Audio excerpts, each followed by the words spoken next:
RRR full speed వేగంగా ఉత్తర భాగం పనులు. మెదక్ జిల్లాలో ల్యాండ్ అక్విజిషన్ కంప్లీట్. సిద్దిపేట భువనగిరిలో కొన్ని అడ్డంకులు. 5 ప్యాకేజీల గ్రీన్ ఎక్స్ప్రెస్ వే పనులు.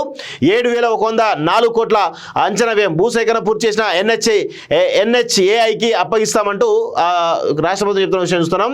ఇప్పటికే 1,685 హెక్టార్ల భూసేకరణ పూర్తయిందట.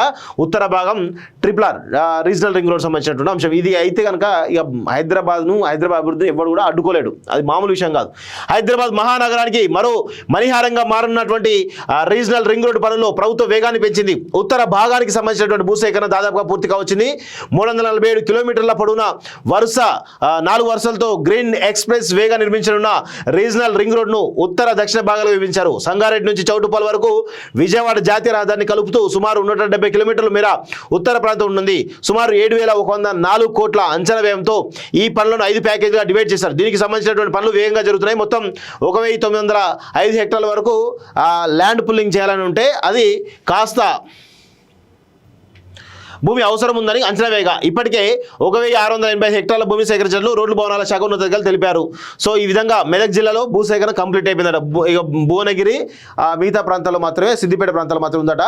సో అది నాకు తెలిసి హరీష్ రావు అడ్డుపడి ఉంటాడు. నాకు తెలిసి అంతే, ఆ దుర్మార్గులే అడ్డుపడతారు. ఇంకెవరు అది కంప్లీట్ అయితే వీళ్ళకు పేరు రాదు కదా, అందుకే వాళ్ళు అది చేస్తూ ఉంటారు అన్నట్టు.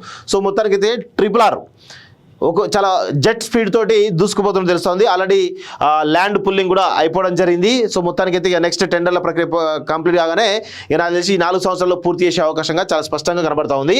నెక్స్ట్, రాష్ట్రాల హక్కులను హరించేలా బండి వ్యాఖ్యలు. ఫెడరల్ స్ఫూర్తి ఏమైంది?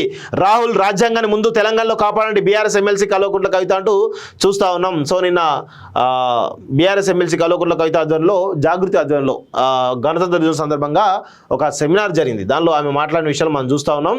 సో ఇంకా చాలా విషయాలు కూడా ఉన్నాయి.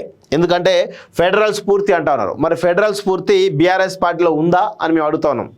ఫెడరల్ స్ఫూర్తి అంటే కేసీఆర్ సీఎంగా, కేటీఆర్ మంత్రిగా, హరీష్ రావు మంత్రిగా, కవిత ఎమ్మెల్సీగా, ఇంకొక సంతోష్ రావు ఎంపీగా ఉండడం ఫెడరల్ స్ఫూర్తియా? అన్ని జిల్లాలను మీరు సమానంగా చూసిరా గత 10 ఏళ్ళు? ఈరోజు సిద్దిపేట, గజ్వేలు, సిరిసిల్లలే ప్రాధాన్య అంశాలుగా తీసుకొని అక్కడ 1,000 కోట్ల రూపాయలు డెవలప్ చేసుకున్నారు కదా. మరి మిగతా కాన్స్టిట్యూన్సీలు దానిలో ఫెడరల్ స్ఫూర్తి కనబడలేదు ఎందుకో మీకు? ఇప్పుడు ఎందుకు కనబడతా ఉంది? సో దీనిపైన కవిత సమాధానం చెప్పాలి. ఇలా చాలా విషయాలు కూడా ఉన్నాయి. మీరు మాట్లాడే ముందు దయచేసి మీరు ఆ విషకవిలో, కేసీఆర్ విషకవిలో ఉండి మీరు మాట్లాడితే ఖచ్చితంగా మీకు ఆ శాంటిటీ ఉండదు. అక్కడ నుంచి బయటకు వచ్చి మాట్లాడితే అన్ని విషయాలు కూడా బాగుంటాయనేది నేనైతే చెప్పగలను మిత్రులారా.